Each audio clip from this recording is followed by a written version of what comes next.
I still remember the exact moment my sister said it, because it felt like someone had taken a hammer and gently, almost politely, tapped it against my chest. Not enough to break anything, but enough to leave a bruise you'd feel for days. It was Thursday evening. The kids were doing homework at the dining table, crayons scattered everywhere, the kind of beautiful chaos only a mother can understand. I was stirring pasta on the stove, half listening to my sister's voice on speakerphone as she rambled about the big annual family event she was hosting this year. "You know I've been planning this for weeks," she said, her tone already carrying that edge that always meant, "Prepare yourself." "I know," I replied, trying to keep my voice light. "The kids are excited to come. They've been talking about it all week." Silence. Not the comfortable kind. The kind where you feel someone shifting gears. Then she laughed. A short, sharp scoff I knew too well. "Oh, Lena, about that." She said my name like she was lowering a curtain. I held the phone tighter. "About what?" She cleared her throat. "Well, this event is different this year. It's for VIP kids only. You know, the ones who've been in the school's gifted program, or in advanced clubs, or you get it." My stomach dipped. "I'm sorry," I said slowly. "What does that have to do with my children?" She exhaled dramatically, like she was exhausted from explaining something obvious. "Lena, your kids just aren't in those circles. It's not personal. They can join online. We'll have a live stream." I felt the spoon slip from my fingers and clatter against the pot. For a moment, the world stilled. The bubbling pasta, the soft chatter of my kids, the hum of the refrigerator. It all dimmed behind the pounding in my ears. "My kids can join online." My voice came out small, almost foreign. "Yes," she said, too quickly. "It's better that way. They won't feel left out in person." I swallowed hard. "You're literally telling me not to bring them." "Well," she paused, tone sharpening, "I'm telling you not to bother coming with them. This year's event has standards, and I'm not bending them just because you think everything has to be equal." I blinked at the wall, every memory of childhood inequality hitting me at once. The clothes she got, the praise she got, the excuses they made for her, the expectations they dumped on me. "Standards?" I repeated. "They're children, not contestants." She gave an annoyed sigh. "Lena, please don't start. You're being dramatic." I stared at my kids, my sweet, bright, gentle kids, completely unaware that someone they called Auntie had just deemed them unworthy. "I'm being dramatic?" My voice trembled. "Yes. Honestly, I didn't expect this reaction from you." She scoffed again. "Look, you can come alone if you want. Just don't make this about emotions. It's a curated event." Curated? For kids. I felt something cold and sharp settle inside me. "So my children don't fit your curated image?" "I'm not saying that," she said, which of course meant she was saying that. "I'm saying they don't fit the guest list." I felt myself shrinking, then expanding with anger, then shrinking again. A mother's heart breaks and burns at the same time. I picked up the spoon with a shaking hand. "I'll talk to you later." She didn't wait to hear anything else. "Great. Glad we cleared it up." Click. My sister hung up on me like the conversation was an inconvenience. I stood there for a long minute, staring at boiling water and feeling a kind of heartbreak I wasn't prepared for. Not for me. For them. For my kids, who had never been treated like they were less until now.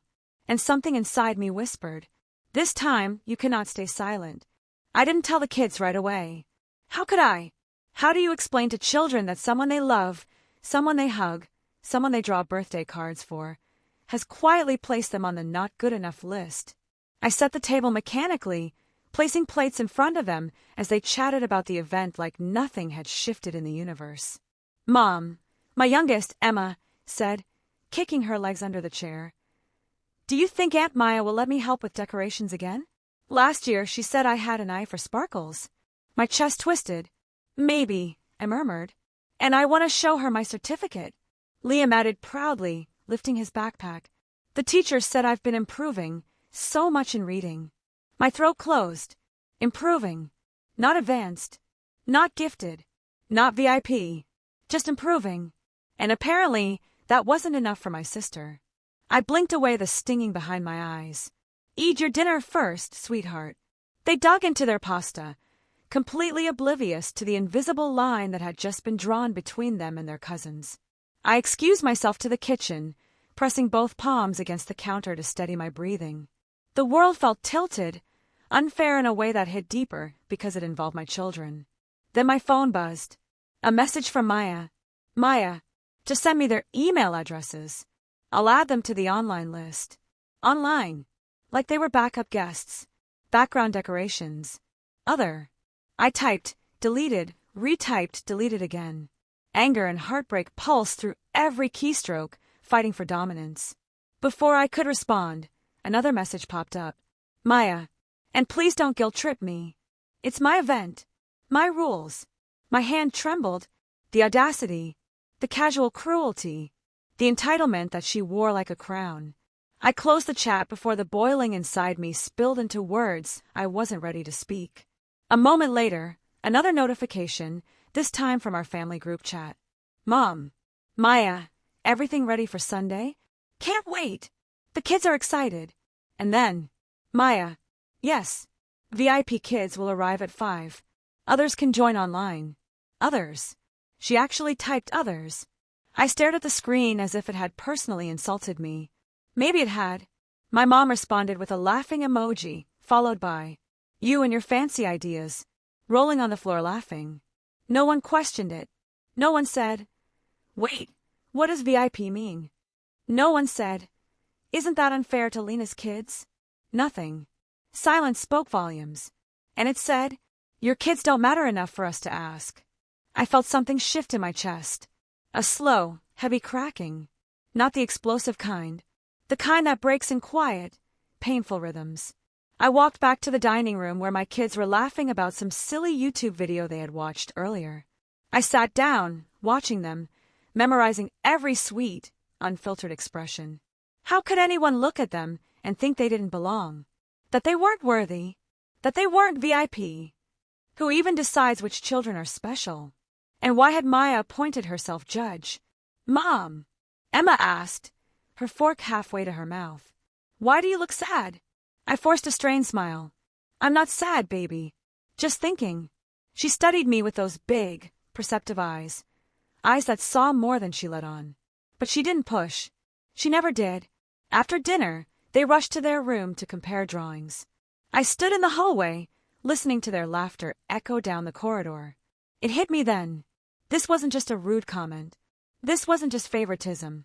This was the first time someone had told my children, directly or indirectly, that they were less, and the anger that simmered was no longer about me. It was about protecting them. I went to the living room, sat down, and finally let the weight settle. My sister had crossed a line, and this time, she wasn't just going to get away with it. I barely slept that night. Every time I closed my eyes, I kept hearing my sister's voice. Your kids can join online. VIP only. Don't make this emotional. As if my children's worth was something to be calculated. As if feelings were inconveniences. As if motherhood itself was something she could rank, score, and dismiss. When morning sunlight spilled across the curtains, it felt too bright for the heaviness in my chest. The kids tumbled into my room full of weekend energy, hair messy, smiles wide, talking over each other about cartoons, breakfast, and whether they could wear their new sneakers to the event on Sunday. I swallowed the lump in my throat. Let's see, I said gently. I didn't have a heart to tell them yet. Not until I figured out what to do. I made breakfast, pancakes, because sweetness softens everything, and tried to focus on the normalcy of syrup drips and spilled milk. But guilt hovered over me like a cloud. I shouldn't feel guilty. I didn't exclude them. But mothers carry guilt like oxygen. After breakfast, I slipped into the balcony for a moment of quiet. The cold air hit my face, grounding me.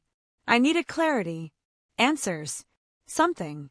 My phone buzzed again. This time from Maya. Maya. By the way, please don't dress too casually. It's a semi-formal event. Just saying. A wave of heat surged up my neck. My kids weren't allowed, but she cared about what I wore. The hypocrisy stung. I didn't reply. I didn't trust myself to. A few minutes later, another message. Maya, you're not mad, right? I know how sensitive you can be. Sensitive. There it was, the word she always threw like confetti to hide cruelty. I locked my phone and pressed it against my thigh until my hand hurt. Then, as if on cue, my mom called. I stared at the screen before answering. A part of me hoped, just for once, she'd defend me. Or my kids. "Hello." "Good morning," Mom said cheerfully. "I heard about Maya's event. Isn't it exciting?" "Exciting," I repeated quietly. "Well, yes," she chirped. "Her VIP idea is so innovative. Oh, and don't forget to bring a dish. Maya's too busy to cook everything alone." Heat pooled behind my eyes. "Mom," I whispered, voice shaking. "Do you understand what she's doing?" "What do you mean?" Her tone sharpened just a little. "She's excluding my kids." There was a pause. Not shock. Not outrage. Just discomfort. "Oh, Lena, she has her reasons." I closed my eyes tightly. What reasons justify telling children they're not VIP enough? My mother gave a small sigh. "Please don't start drama. Your kids are resilient. They'll get over it." It felt like someone squeezed my heart with cold fingers. Resilient. They'll get over it. As if this was a minor inconvenience. Not a wound. I felt my voice crack. "Mom, how is this okay?" "Because it's Maya's event," she snapped softly, like she was tired of explaining the obvious. "And she's put so much work into it. 1 year of them joining online won't kill anyone." My jaw clenched so tight my teeth hurt. "I have to go," I said, before the anger in my voice turned into tears. I hung up. And then, for the first time that morning, I let myself cry. Not loudly. Not dramatically. Just quietly, like something inside me had reached its breaking point without making a scene. Because that was always my role. Don't make a scene. Don't cause trouble. Don't complain. Just accept. Adjust. Absorb. But as tears slipped down my cheeks, something else came through the cracks. Not anger. Strength. A new, unfamiliar strength that whispered, "If you don't stand up now, they'll think this is normal." I wiped my face and took a deep breath. No. This wasn't normal. This wasn't okay. My children deserved better. And I was going to make sure they got it. One way or another, this was the moment everything changed. The rest of the day passed in a fog. I tried cleaning, but every swipe of the claw felt pointless. I tried reading, but the words blurred. I tried ignoring my phone, but the silence from everyone only made the hurt echo louder. It was almost afternoon when I decided to take the kids to the park. A little fresh air couldn't fix everything, but it could give me room to breathe. They ran toward the swings instantly, giggling, chasing each other. I sat on the bench, watching them as guilt, anger, grief, and fierce protectiveness tangled inside me. That's when my phone vibrated. I checked it, foolishly hoping Maya had come to her senses. But it wasn't her. It was a voice note from Maya's eldest daughter, Ella, my niece. My fingers hesitated before pressing play. "Auntie Lena! Mom said your kids can't come because they're not VIP. Is that true?" "Because I think that's stupid." I froze. Ella continued, voice shaky. "And, she told us not to tell you, but she said she doesn't want chaos this year." "I don't know what that means." "I'm sorry." My heart cracked a little more. Chaos. That's what my kids were to my sister. In the distance, Liam helped Emma climb the slide ladder, cheering, "You got it, Emmy." My eyes stung. Chaos. No. They were joy, kindness, light, and someone had dared reduce them to a disruption. Before I could process the voice note, another message appeared, this time from Maya herself. "Maya, just checking. Did you send their email addresses? Need them soon." I stared at the screen, feeling a slow burn radiate through my limbs.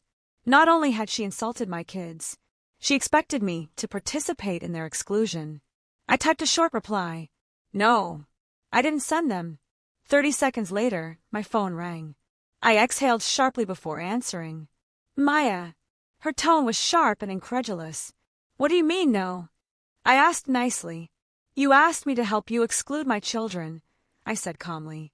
"Oh my God, not this again," she groaned. "You're being dramatic." "No," I replied, voice steadying. "I'm being a mother." She scoffed. "A mother who makes everything about feelings." I bit my tongue. "Maya," I said slowly, "do you hear yourself? You're telling my kids they're not good enough to attend a family event." That they can watch from a screen while their cousins laugh together in person. That they're less. You're twisting my words, she snapped. No, I said, shaking my head. I'm repeating them. Silence. Then she exhaled sharply. You always take things personally. This is why I didn't want to have this conversation. A conversation? I whispered. You didn't want a conversation. You wanted compliance. She huffed. Fine. If you're not sending the emails, that's on you. But don't come at me later when your kids feel left out.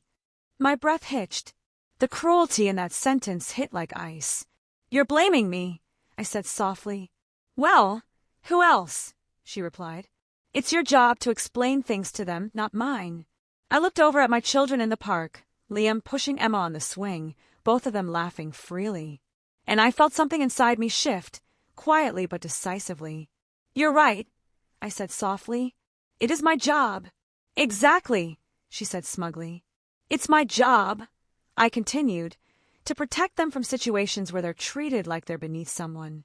Which means, I swallowed, they won't be attending. And neither will I. Maya went silent. Then, you're overreacting. No, I whispered, I'm done. She breathed sharply. If you want to be petty, that's your choice. But don't expect the family to take your side. I closed my eyes. There it was, the real threat. Reputation. Image. Belonging. I'm not looking for sides, I said. I'm looking for respect. Before she could speak, I ended the call. I looked at my kids again, laughing, bright, unfiltered joy, and for the first time since the conversation began, I felt something like strength settle inside me. A quiet, unwavering strength that told me, you did the right thing. But I also knew this wasn't over. Not by a long shot. There was still my mother, my father, the group chat, the fallout, and it was coming. When we got home from the park, the house felt heavier, as if the walls themselves were bracing for what would happen next. The kids ran to their room to play, leaving me alone in the living room with only my heartbeat filling the silence. I didn't even get a chance to sit before my phone started buzzing again. First, the family group chat. Mom, Maya told me what happened. Why are you making things so difficult? Dad, Lena, can't you just cooperate for once? It's one event. And Sophia, every year, there's some issue. Can we have one peaceful gathering? Every single message aimed directly at me. Not one asked what actually happened. Not one asked how my kids felt. Not one thought maybe. Maya went too far.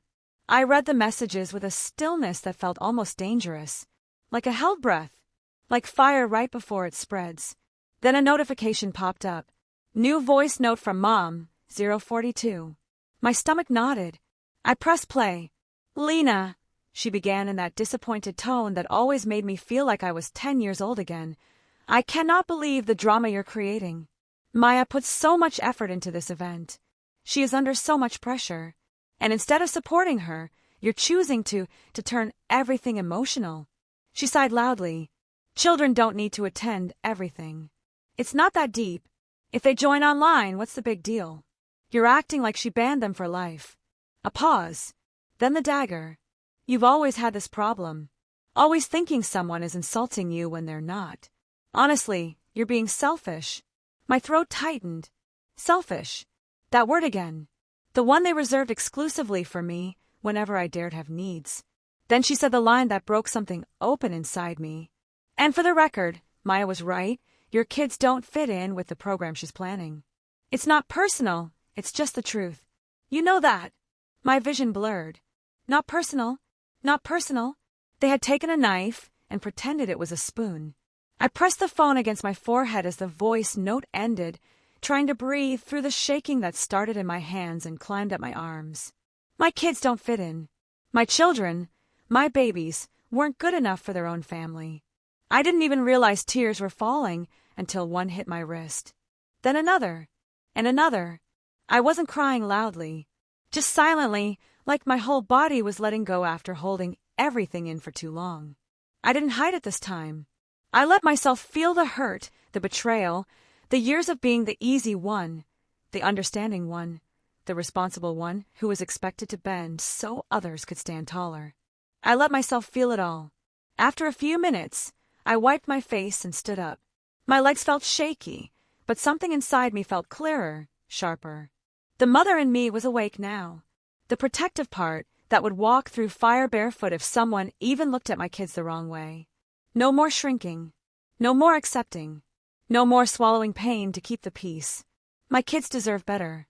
And I would be damned if I let anyone, even family, teach them they were less. My phone buzzed again. This time, from someone unexpected. Ella, my niece. Auntie. I'm sorry. I don't think it's fair either. I wish your kids could come. I inhaled shakily.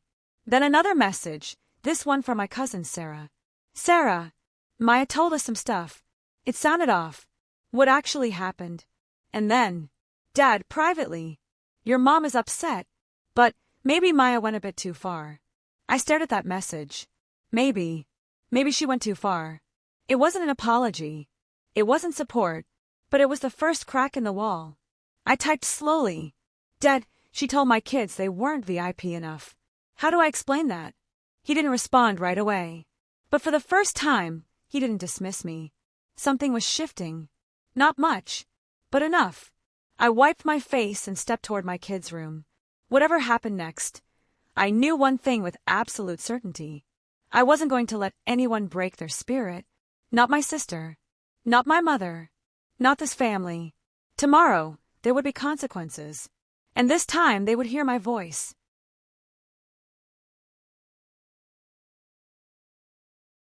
Sunday arrived with an odd stillness, the kind that comes right before a storm, or maybe right after one. I woke up earlier than usual, not because I had somewhere to be, but because my mind wouldn't let me rest. My kids padded into the living room in their pajamas, rubbing sleepy eyes. Mom, what time are we going to Aunt Maya's? Liam asked, tying a knot in his shirt sleeve the way he always did when he was excited. My heart tightened. I knelt down in front of him. Sweetheart, we're not going today. His face fell. Why not? I took a slow breath. Because someone made rules that weren't very kind. And I don't want you to be somewhere you're not treated with respect. Emma frowned softly. Did we do something bad? The question stabbed me deeper than anything Maya or Mom had said. I cupped her cheeks. No, never. You didn't do anything wrong. Some people just forget how special you are. Liam blinked hard, processing. Is this about the VIP thing? I froze. How did you? He shrugged. We heard you on the phone yesterday. You were crying. My chest twisted again, but this time with shame and pride tangled together. I'm sorry you heard that, I whispered, brushing his hair back. But I want you to know this. You are enough. Just the way you are. And anyone who doesn't see that isn't someone we need to impress. They didn't fully understand, but they nodded, trusting me completely. That trust, their trust, strengthened something unbreakable in me. By noon, my phone started buzzing again. First a message from Maya. Maya, are you seriously not coming? You're embarrassing me. Then another. Maya, do you realize how childish you look right now? I didn't respond. Then my mother called, twice. I let both ring out. And then came the third call. This time, I answered. Lena. Her voice was clipped, annoyed. We're all here. Where are you? At home, I replied simply. A quiet pause, then a dangerous softness. You're ruining the event. No, I said calmly. I'm protecting my children. She scoffed. From what? A little online participation. From humiliation, I corrected. From being told they're not VIP enough. From being excluded by their own aunt. Mom exhaled sharply, irritated. You're blowing this out of proportion. Am I? I asked. Because that's what you said the last 10 times Maya crossed a line. Mom went silent. I continued. I'm done being the peacekeeper. I'm done pretending everything is fine. I'm done letting my kids feel like they're second class in their own family. Lena, she warned, this attitude will isolate you. Then maybe it's time, I whispered. Something in my mother's tone cracked. Not much, but enough. You really aren't coming? No, I said. And you should know, the kids think it's because they did something wrong. That hit her. I could hear her inhale sharply. The guilt had finally landed where it belonged. Put them on the phone, she said quietly. No, I replied. Not right now. They don't need more confusion today. Silence stretched. This isn't over, she said. It actually is, I said softly. For me. I hung up, not in anger but in peace. For the first time, real peace. I put my phone on silent, placed it face down, and joined my kids on the living room floor. We spent the afternoon building pillow forts, painting messy watercolor rainbows, eating ice cream straight from the tub, breaking every rule Maya's VIP event would have enforced. Their laughter filled every corner of the house. And in that moment, I realized something simple but powerful. I hadn't taken something from them. I had given something to them. Dignity. Safety. A mother who chose them above everything. Even above family expectations. Around 8 p.m., just when I thought the day was winding down, my phone buzzed one last time. A message from Dad. Dad, your mom and I talked. We shouldn't have let Maya treat your children that way. I'm sorry. A second message followed. We want to see the kids tomorrow. And you. No pressure. Just us. My breath caught. It wasn't perfect. It wasn't a miracle. But it was something. A crack of light in a place I thought was permanently dark. I looked at my kids, curled up against me on the couch, warm and soft and safe. And for the first time in a long time, I whispered to myself, you did the right thing. Because sometimes choosing your children over your family isn't disloyalty. It's motherhood. And today, I chose right.